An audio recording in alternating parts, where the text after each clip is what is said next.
महलवाड़ी बंदोबस्त। अब हम चर्चा करते हैं भी इस महलवाड़ी बंदोबस्त के अंतर्गत ब्रिटिश सरकार ने क्या क्या अपने जो राजस्व निर्धारण करने की जो व्यवस्था रखी गई थी। तो सर्वप्रथम हम चर्चा करते हैं प्रिय विद्यार्थियों, ये जो महलवाड़ी व्यवस्था थी, इस महलवाड़ी व्यवस्था को जो लागू करने वाला कह सकते हैं जो अधिकारी था, उसका नाम था सन 1822 के अंदर एक अंग्रेज अधिकारी था जिसका नाम था हाल्ट मैकेंजी। उस अधिकारी का क्या नाम था? इस हाल्ट मैकेंजी द्वारा ये महलवाड़ी व्यवस्था लागू की गई थी। कहां? अब हम बात करते हैं भी इसको इन्होंने कहां लागू किया, किसने? हाल्ट मैकेंजी ने कहां लागू किया? तो इसको जो लागू किया गया था वो था पंजाब प्रांत। उसके बाद में जो दूसरा क्षेत्र था जिसका नाम था संयुक्त प्रांत, और उसके बाद में जो तीसरा जो क्षेत्र था वो था मध्य प्रांत। मध्य प्रांत हम कह सकते हैं भी इन जो ये व्यवस्थाएं थी भू राजस्व वसूलने की, इन व्यवस्थाओं को अलग अलग नाम दे करके और ब्रिटिश सरकार ने लगभग पूरे भारत के जो किसान थे उस किसानों के ऊपर ये राजस्व लगान वसूल करने की जो प्रथाएं थी उन प्रथाओं को जबरदस्ती किसानों के ऊपर झोंक दिया गया था। तो ये जो पंजाब प्रांत था इसके अंदर हम कह सकते हैं जो वर्तमान का पंजाब, संयुक्त प्रांत था इसको कह सकते हैं यूपी, उत्तर प्रदेश के जो आसपास का क्षेत्र, और ये जो मध्य प्रांत था इसको हम कह सकते हैं मध्य प्रदेश के जो आसपास का जो क्षेत्र था। इन क्षेत्रों के अंदर हाल्ट मैकेंजी द्वारा महलवाड़ी बंदोबस्त लागू किया गया था। तो हम कह सकते हैं भी जो भारत का उत्तरी जो पूर्वी क्षेत्र था, उत्तरी व उत्तरी पूर्वी क्षेत्र था, उन क्षेत्रों के अंदर कौन सी व्यवस्था लागू की गई थी? तो वो व्यवस्था थी महलवाड़ी बंदोबस्त, और प्रारंभ करने वाला व्यक्ति कौन था? Holt Mackenzie. अब देखो प्रिय विद्यार्थियों, जब हम थोड़ी सी चर्चा करते हैं भी जो स्थायी बंदोबस्त था, कौन सा?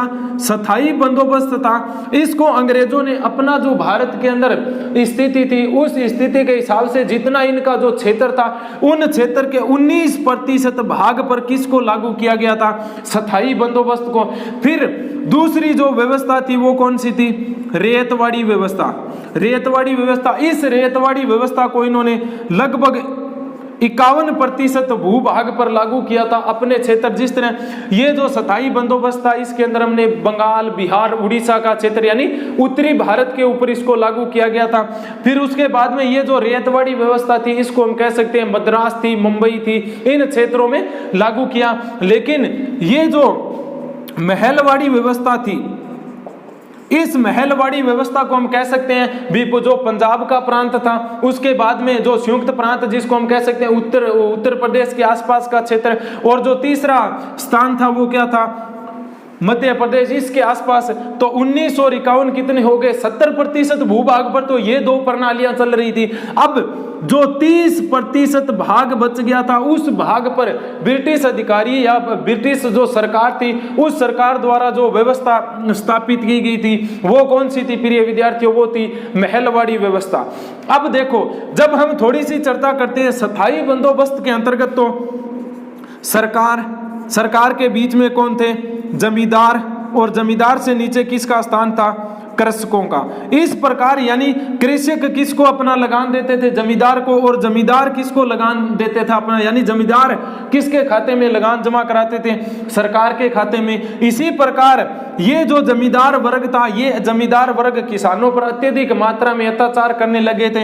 इस कारण हम कह सकते हैं भी ये प्रणाली क्या है? लगभग असफल हो गई थी, और इसके अंदर भी किसानों का क्या किया गया था? अधिक से अधिक शोषण किया गया था। उसी प्रकार ये जो रेतवाड़ी व्यवस्था थी जिसको कर्नल रीड ने लागू किया था, और इन्होंने कितने प्रतिशत भाग पर लागू कर दिया गया था? लगभग 51% भूभाग पर लागू किया था। जो भारत के अंदर ब्रिटिश जो प्रांत थे उनके क्षेत्रों के 51% भूभाग पर, और वो भी कहां? एक तो दक्षिणी भारत या जो दक्षिणी पश्चिमी भारत था उसके क्षेत्रों में लागू किया। कहां? जिस तरह मद्रास, बंबई और असम, इन क्षेत्रों में इन्होंने लागू किया।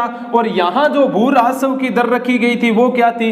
1/3 रखी गई थी। उसी प्रकार जब इन के अंतर्गत ये रखा गया था भी अब जो दूसरी प्रणाली है रेतवाड़ी, इस रेतवाड़ी प्रणाली के अंतर्गत अब जो मध्यस्थता का कार्य कर रहे थे जमींदार वर्ग के लोग, उन लोगों को अब बिल्कुल बीच से हटा दिया गया था और अब सीधा का सीधा ये जो रेतवाड़ी व्यवस्था थी ये किस किस के मध्य थी, यानी अब जो सरकार था उस सरकार का सीधा संबंध किसके पास में रखा गया था, कृषकों के पास में। तो इस प्रकार हमने पिछले 2 प्रश्नों में पढ़ा था भी यहाँ जमींदार वर्ग के कारण किसानों का शोषण होने लगा था और यहाँ जब सरकार ने जो राजस्व की दर अत्यधिक रखी थी, यानी कितनी, लगभग 50%, 1/2 रखी थी, इस कारण ये किसान थे, ये किसान किसके ऊपर, यानी जो साहूकार हुआ करते थे या अधिक जमीन वाले लोग थे उसके ऊपर आश्रित हो गए थे। इस कारण इस कृषकों की जो भूमि थी उसको किस के द्वारा हड़प लिया जाता था, जब किसान ऋण ले लेते थे किसी साहूकार द्वारा और जब उसको लौटाया नहीं जाता था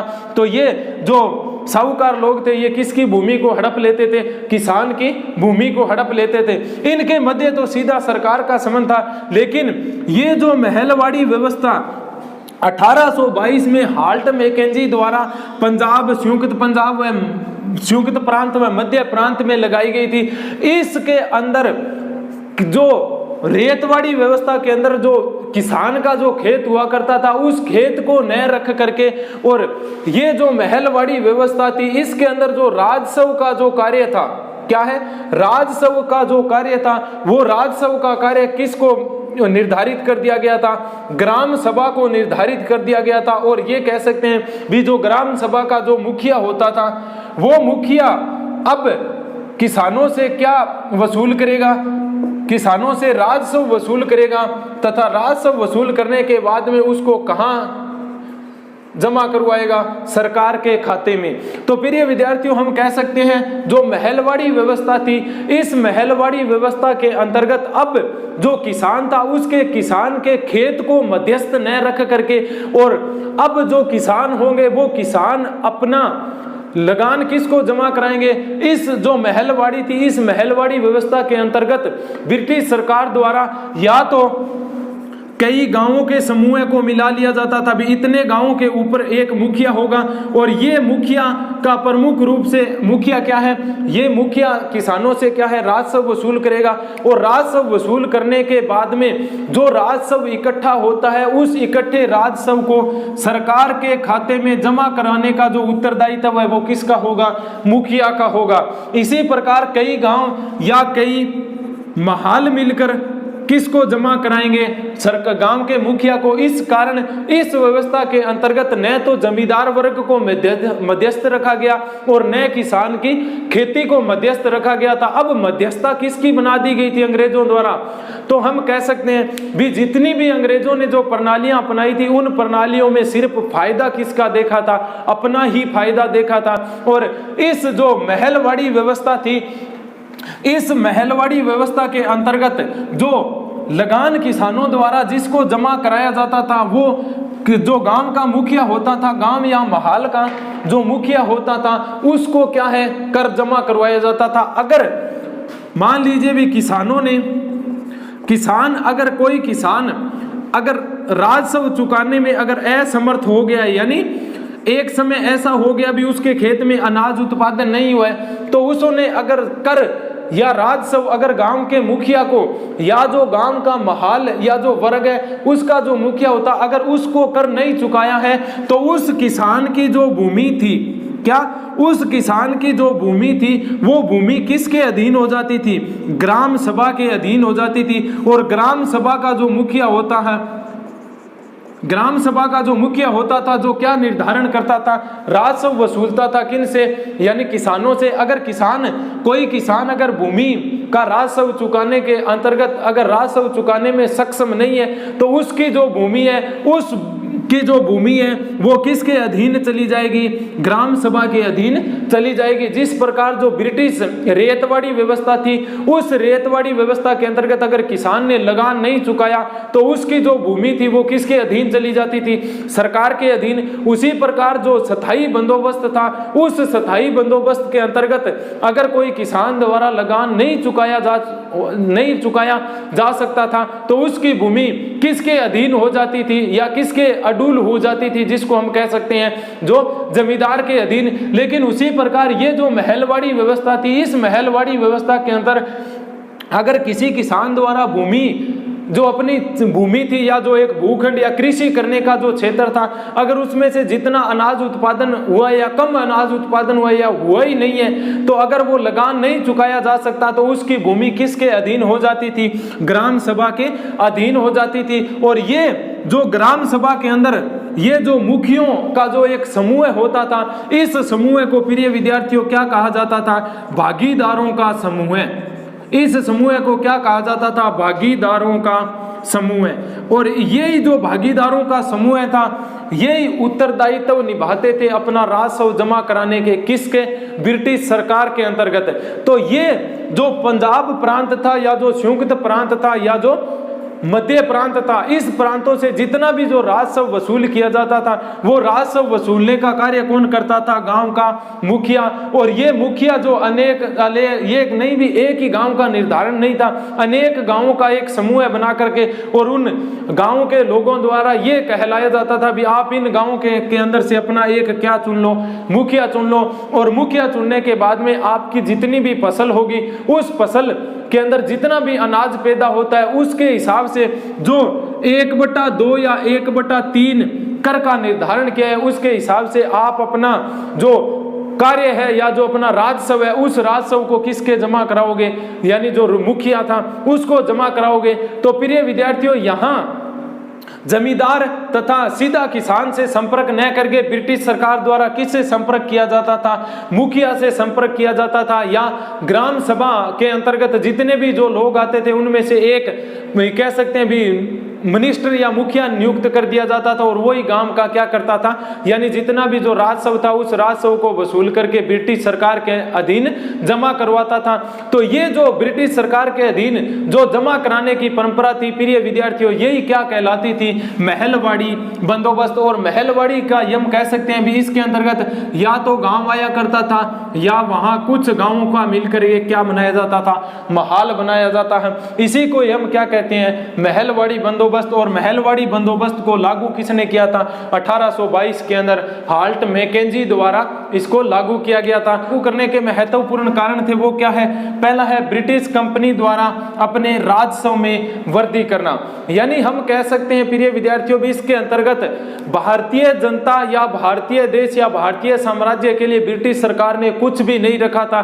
ब्रिटिश सरकार की सिर्फ यही मंशा थी भी भारतीय किसानों से ज्यादा जितना ज्यादा राजस्व वसूल किया जाए, उससे ही यहाँ ब्रिटिश सरकार के को लाभ होगा, क्योंकि ब्रिटिश कंपनी भारत से जितने समय तक यहाँ रहना चाहती थी उसके हिसाब से भारत से ज्यादा क्या है? वसूल करना चाहती थी। इसी प्रकार जो रेतवाड़ी और स्थायी बंदोबस्त के अंतर्गत जिन प्रांतों के अंतर्गत उनको राजस्व के अंदर कमी दिखाई थी, उस राजस्व की कमी को पूरा करने के लिए उन्होंने किस व्यवस्था की स्थापना की? महलवाड़ी व्यवस्था की। तो उसी महलवाड़ी व्यवस्था के अंतर्गत जो पहला लागू करने का कारण था वो क्या था? राजस्व में वृद्धि करना। यानी जो ब्रिटिश सरकार का जो राजस्व था या जो खजाना था उसके अंदर अधिक से अधिक धन का क्या है? उपार्जन करना मुख्य लक्ष्य था किसका? महलवाड़ी व्यवस्था का। तो प्रिय विद्यार्थियों, जो दूसरा महत्वपूर्ण इनका लागू करने का जो कारण है वो क्या है? किसानों से ज्यादा लगान वसूल कर अपनी स्थिति को सुधारना। यानी इस व्यवस्था के अंतर्गत इन्होंने कहीं न कहीं कोई भी व्यवस्था रखी हो, उस व्यवस्था के अंतर्गत किसी न किसी भारतीय व्यक्ति को ही मध्यस्थता बना करके और अधिक से अधिक भारतीय किसानों से धन ऐंठने की, यानी कह सकते हैं धन ऐंठने की जो मंशा थी, उन मंशा में हर संभव कामयाब हुए थे। कौन? ब्रिटिश सरकार। और हालात दिन प्रतिदिन किसकी बिगड़ती जा रही थी? किसानों की।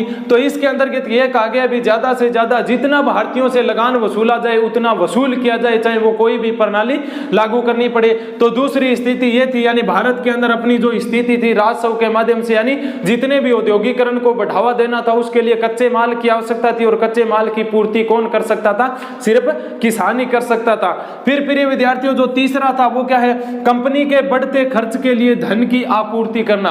अब जब स्थायी बंदोबस्त और उसके बाद में जो रेतवाड़ी व्यवस्था थी, उस रेतवाड़ी व्यवस्था के अंतर्गत जो कार्य किया जाता था राजस्व का, वो बड़े बड़े जिला कलेक्टर तक कर्मचारियों को दे दिया गया था। अब उन कर्मचारियों को जो राजस्व वसूल करने के लिए अत्यधिक जो कर्मचारियों की आवश्यकता थी, उन कर्मचारियों को जो वेतन या भत्ते दिए जाते थे, उन वेतन भत्तों को भी किससे निकाला जाता था? भारतीय किसानों से। इस कारण जो ब्रिटिश सरकार की जो खर्च की जो पद्धति थी, उस खर्च की पद्धति में जो बढ़ावा हो गया था, उसकी पूर्ति भी किसानों द्वारा ही करने की मंशा अपना ली थी किन्होंने? ब्रिटिश सरकार ने या ब्रिटिश सरकार के उच्च अधिकारियों ने। तो इस कारण जो धन खर्च होता था या जो धन का व्यय होता था, उस धन के व्यय को भी किससे प्राप्त किया जाए? भारतीय किसानों से। चौथा जो महत्वपूर्ण कारण है वो क्या है? भारत में अपने उद्योगों को बढ़ावा देना। अब देखो प्रिय विद्यार्थियों, उद्योगों को बढ़ावा देने के लिए कृषि करने की जरूरत होगी, और कृषि करने अंग्रेज अधिकारी कर नहीं सकते, और कृषि किससे करवानी पड़ेगी? किसानों से। अगर किसान कृषि करेगा, जिस तरह मान लीजिए भी नरमे की फसल का उत्पादन करेगा, गेहूं का उत्पादन करेगा, अन्य प्रकार की जो खाद्यान्न फसलें अगर उनका उत्पादन करेगा, तो उत्पादन करने के बाद में जो 1/3 उत्पादन का भाग ब्रिटिश सरकार को मिलेगा। उससे ब्रिटिश सरकार यहां भारत के अंदर अपने जो बड़े बड़े उद्योग है, उन उद्योगों को स्थापित कर सकता है, और उन्हीं उद्योगों से जो पका पकाया जो माल तैयार होने के बाद में या यहां से जो वस्तु बनाई जाएगी, उन वस्तुओं को यही भारतीय लोगों की जो सामान था, उसी सामान को कह सकते हैं भी उसी का रूप परिवर्तन करके और भारतीयों को यानी अत्यधिक उच्च दामों पर ब्रिटिश जो सरकार थी उसकी बेचने की मंशा थी। इस कारण जो उद्योग उनके द्वारा लगाए गए थे, उन उद्योगों को अत्यधिक मात्रा में यहां स्थापित किया गया था, तथा उनके लिए जो कच्चे माल की आपूर्ति थी वो भी किससे की जाती थी? भारतीय किसानों से। किसके रूप में? राजस्व वसूल करने के रूप में। फिर जो पांचवा महत्वपूर्ण जो कारण था वो क्या है? प्रत्येक किसान को मजबूर कर कंपनी द्वारा अपना लाभ का हित साधना। अब देखो, हमने चाहे पीछे 2 प्रणालियों के बारे में पढ़ा, स्थायी बंदोबस्त और रेतवाड़ी, उसके अंतर्गत चाहे इन्होंने बीच में किसी को रखा या न रखा, सिर्फ लाभ और हित किन्होंने साधा? अंग्रेजों ने ही अपना साधा। क्यों? क्योंकि उनका मकसद यही था भी जो भारतीय भूमि है, ये जो भूमि है उपजाऊ भूमि है, धन संपन्न भारत है, इस धन संपन्न भारत से जितना ज्यादा यहाँ के किसानों से धन हड़पा जाए उतना हड़प लिया जाए। इस कारण उसको कठोरता पूर्वक, जो किसान थे उसको कठोरता पूर्वक, बलपूर्वक या जबरदस्त तरीके से उसके ऊपर अनेक प्रकार के कर लाद दिए जाते थे। इस कारण अंग्रेजों को अपने जो लाभ दिखता था उसकी पूर्ति हो जाती थी, लेकिन जो किसान था उस किसान की स्थिति धीरे धीरे भूखमरी की ओर चली जा रही थी। तो प्रिय विद्यार्थियों, ये 5 महत्वपूर्ण जो कह सकते हैं कारण थे अंग्रेजों द्वारा जो उत्तरी पश्चिमी जो भारत था या जो उत्तरी पश्चिमी जो प्रांत थे उसके ऊपर महलवाड़ी व्यवस्था लागू करने के महत्वपूर्ण जो कारण थे या ब्रिटिश सरकार की जो मंशा थी वो इस प्रकार थी। उस महलवाड़ी व्यवस्था के यानी गुण कौन कौन से थे, ऐसी कौन कौन सी व्यवस्थाएं की थी ब्रिटिश कंपनी द्वारा जो अपने ही हित को उन्होंने साधा था। तो प्रिय विद्यार्थियों, जो महत्वपूर्ण गुण थे वो इस प्रकार है। पहला जो महत्वपूर्ण गुण है वो क्या है? भूमि की उत्पादकता की जानकारी प्राप्त करना। अब देखो प्रिय विद्यार्थियों, भूमि की उत्पादकता की जानकारी कैसे प्राप्त करते थे? जब ब्रिटिश सरकार द्वारा अलग अलग क्षेत्रों के अंदर अलग अलग प्रकार की यानी भारत के संपूर्ण क्षेत्र पर इन्होंने 3 प्रकार की व्यवस्थाएं लागू कर दी थी।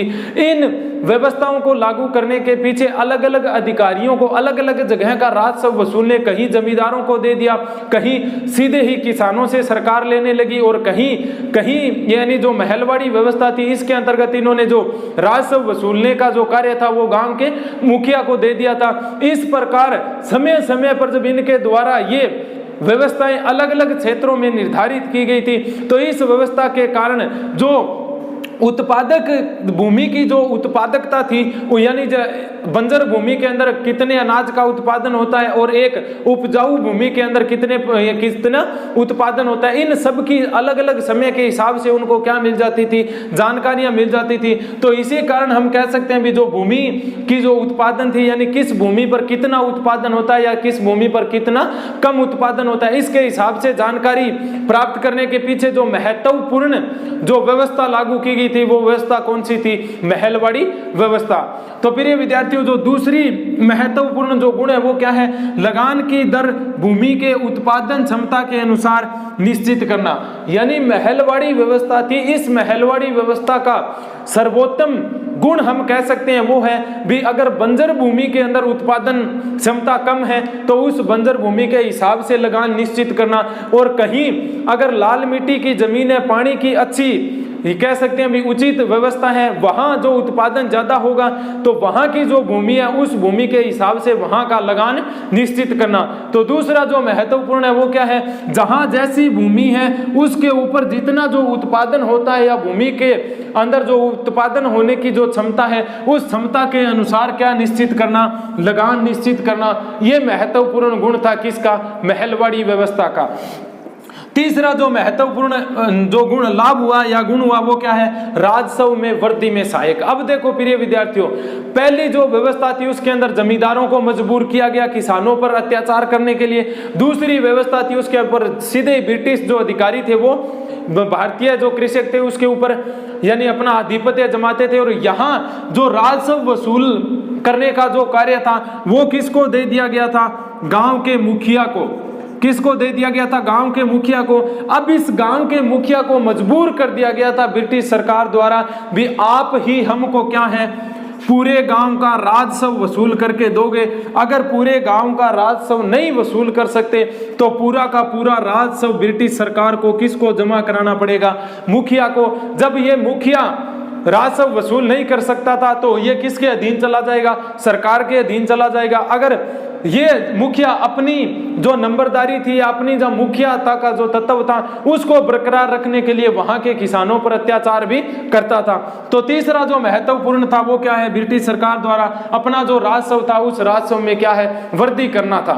चौथा जो महत्वपूर्ण है वो है बंजर व उपजाऊ भूमि में स्पष्टता। यानी ये जो महलवाड़ी व्यवस्था थी उस महलवाड़ी व्यवस्था के अंतर्गत भूमि की पैमाइश करवाई गई ब्रिटिश सरकार द्वारा।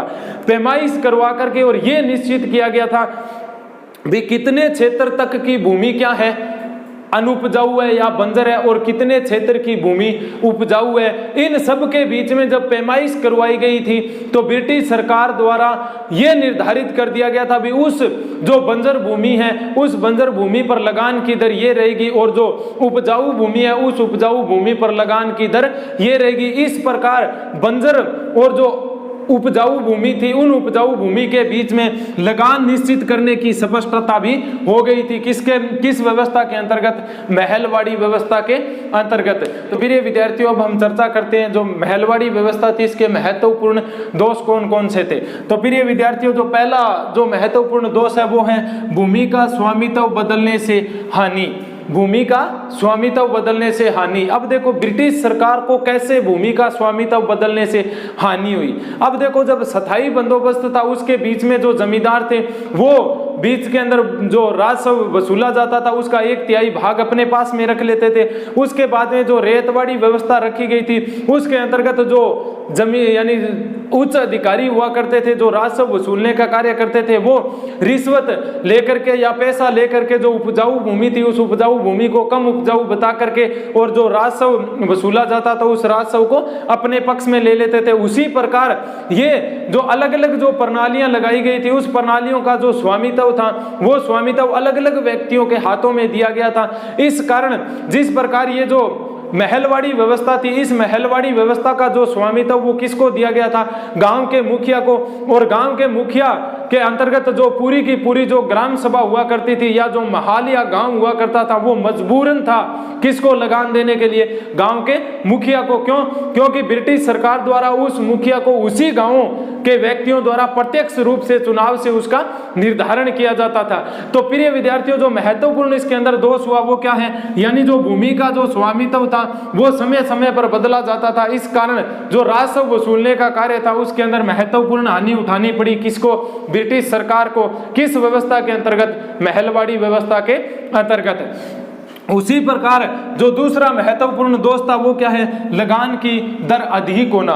तो प्रिय विद्यार्थियों इस व्यवस्था के अंतर्गत जो पूर्व प्रणालियां हमने पढ़ी उस पूर्व प्रणालियों के हिसाब से ये जो महलवाड़ी व्यवस्था थी इस महलवाड़ी व्यवस्था के अंतर्गत भी जो लगान थी उस लगान की दर लगभग 80% तक रख दी गई। कितनी?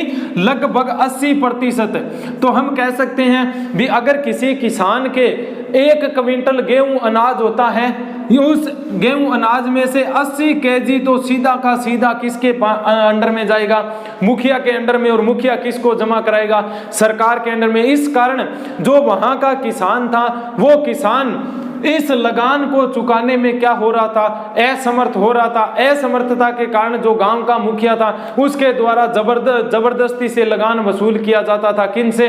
यानी जो यहाँ की जो जनता थी, या जो पश्चिमी पंजाब प्रांत, उत्तर प्रदेश और मध्य प्रदेश के जो क्षेत्र थे। इस प्रकार तीसरा जो महत्वपूर्ण जो दोष था वो क्या है? गांव के नंबरदारों को विशेषाधिकार। अब देखो प्रिय विद्यार्थियों, इस व्यवस्था के अंतर्गत जो राजस्व वसूलने का कार्य है वो किसको दे दिया गया था? नंबरदारों को, या गांव के जो मुखिया थे उनको दे दिया गया था। अब ये मुखिया क्या करने लगे? मनमाने ढंग से, क्या मनमाने ढंग से जो जनता थी उस, या जो किसान थे उस किसानों से क्या है, यानी जो राजस्व था उसको उच्च दरों पर वसूल करते थे। इस कारण ये जो नंबरदार थे गांव के, इन नंबरदारों का गांव में विशेष स्थान हो गया था। क्यों? क्योंकि इसके ऊपर भी दबाव बनाया जाता है। किसके द्वारा? ब्रिटिश सरकार द्वारा भी। आप गांव के मुखिया और आपको लगान चुकाने का जो कार्य है वो आप करोगे, चाहे आप जनता से कैसे भी प्राप्त करो। इस प्रकार जो गांव के अंदर जो मुखिया था, उस मुखिया की जो गरिमा थी, या उसका जो व्यक्तित्व का पद था, उसका स्थान बहुत ऊंचा हो गया था। और ये स्थान इस महलवाड़ी व्यवस्था का एक महत्वपूर्ण दोष निकल कर आया। फिर जो चौथा महत्वपूर्ण दोष है वो है प्रिय विद्यार्थियों, जमींदारों के अधिकारों की अवहेलना। अब देखो, पहली जो स्थायी बंदोबस्त था, उस स्थायी बंदोबस्त के अंतर्गत भूमि का स्वामित्व किसको रखा गया था? जमींदारों को। लेकिन जैसे ही रेतवाड़ी व्यवस्था आई, जमींदारों से वो राजस्व वसूलने का कार्य छीन लिया गया था। इसी प्रकार इस महलवाड़ी व्यवस्था के अंतर्गत अधिक उच्च भूमि वाले जो जमींदार थे, उन जमींदारों को महत्वपूर्ण स्थान न दे करके और किसको स्थान दिया गया था? गांव के नंबरदार को, या गांव के मुखिया को। इस कारण ये जो जमींदार वर्ग थे, इन जमींदार वर्ग के जो अधिकार हुआ करते थे, उन अधिकारों की अवहेलना की गई थी। किसके द्वारा? ब्रिटिश सरकार द्वारा। इस कारण जब हमारे यहाँ भारत के अंदर 1857 की क्रांति का जो पहला उपद्रव हुआ था अंग्रेजों के विरुद्ध, उन उपद्रव करवाने के पीछे जो महत्वपूर्ण भूमिका निभाई थी वो किन्होंने निभाई थी? जमींदारों ने। क्यों? क्योंकि जमींदार वर्ग के जो कह सकते हैं, जमींदार वर्ग की जो भूमिका थी, या जो जमींदार वर्ग के जो अधिकार थे, उन अधिकारों को बिल्कुल ही अवहेलना की गई थी। किसके द्वारा? अंग्रेजों के द्वारा। तो इस कारण अंग्रेजों से अब ये जमींदार वर्ग भी क्या हो गया था? नाराज हो गया था। फिर पांचवा जो महत्वपूर्ण दोष है वो क्या है? धीमी गति से सुधार। यानी ये जो महलवाड़ी व्यवस्था थी, इस महलवाड़ी व्यवस्था के अंतर्गत जो सुधार कार्य किए गए थे, क्या? यानी जो कृषि को सुधारने के जो कार्य किए गए थे, उस कार्य के अंदर जो सुधारने की जो गति थी, वो गति क्या रखी गई थी? धीमी गति के कारण सुधार नहीं हो पाया था। और सुधार न होने के कारण जो राजस्व वसूलने का जो कार्य था वो भी किस प्रकार वसूला जाता था? धीमी गति से। और ये भी क्या निकला? महत्वपूर्ण दोष निकला। किस व्यवस्था का? महलवाड़ी व्यवस्था का। छठा और आखिरी जो दोष है वो क्या है? मुखिया द्वारा किसानों पर अत्याचार। अब देखो, जब राजस्व वसूल करने का जो महत्वपूर्ण कार्य किसको दे दिया गया है? मुखिया को। अब मुखिया के ऊपर ये उत्तरदायित्व हो गया था भी, जो जितना भी गांव का निर्धारण किया गया है, या आपके अंडर में जितने भी जो गांव आ रहे हैं, उस गांव के अंदर जो राजस्व की दर निश्चित की गई है, उस राजस्व की दर निश्चित की गई है, उसके हिसाब से आप ब्रिटिश सरकार को क्या चुकाओगे? राजस्व चुकाओगे। लेकिन मान लीजिए भी 1 साल के अंदर उन्होंने ये कहा है भी 50% के हिसाब से पूरे गांव से आपको क्या करना है? लगान वसूल करना है। तो ये कोई जरूरी थोड़ी है भी लगान वसूल करेंगे तो हर किसान के जो खेती है, उस किसान की खेती पर उच्च स्तर का उत्पादन हो। लेकिन उच्च स्तर का उत्पादन कुछ ऐसे किसान थे जिसके खेतों के अंदर वर्षा नहीं थी, पानी के अभाव के कारण फसलें नहीं हो पाई थी, लेकिन फिर भी जितना अनाज होता था उसको मजबूर करके और गांव के मुखिया द्वारा, क्योंकि गांव के मुखिया का अब उत्तरदायित्व ये बनता था भी अब पूरा का पूरा राजस्व अब क्या है, आप किसको चुकाओ? यानी जो राजस्व किसानों से आपने जो वसूल किया है वो पूरा का पूरा जितना हमने निर्धारित किया है ब्रिटिश सरकार ने, उतना आप क्या है जमा कराओगे। लेकिन ऐसा नहीं होने पर ये जो गांव के जो किसान थे, अब वो किसान किस पर धीरे धीरे, यानी कह सकते हैं जो गांव के जो किसान थे वो किसके ऊपर आश्रित होने लगे थे, साहूकारों के ऊपर आश्रित होने लगे थे। और ये साहूकार वो थे जिसके पास में रुपया पैसा अधिक था। तो जब ये जो किसान थे ये इन साहूकारों से अत्यधिक मात्रा में ऋण लेकर के और उच्च दर की ब्याज के हिसाब से ऋण लेकर के और मुखिया को जमा कराते थे, लेकिन जब फसल नहीं हो पाती थी और जब किसान इस साहूकार का ऋण जो लिया था उसको चुकाने में जब असमर्थ हो जाते थे, तो ये जो साहूकार था ये उस किसान की जो भूमि थी उस भूमि को क्या है, हड़प लेता था। तो प्रिय विद्यार्थियों, इस प्रकार ये थे महलवाड़ी बंदोबस्त के जो महत्वपूर्ण दोष थे।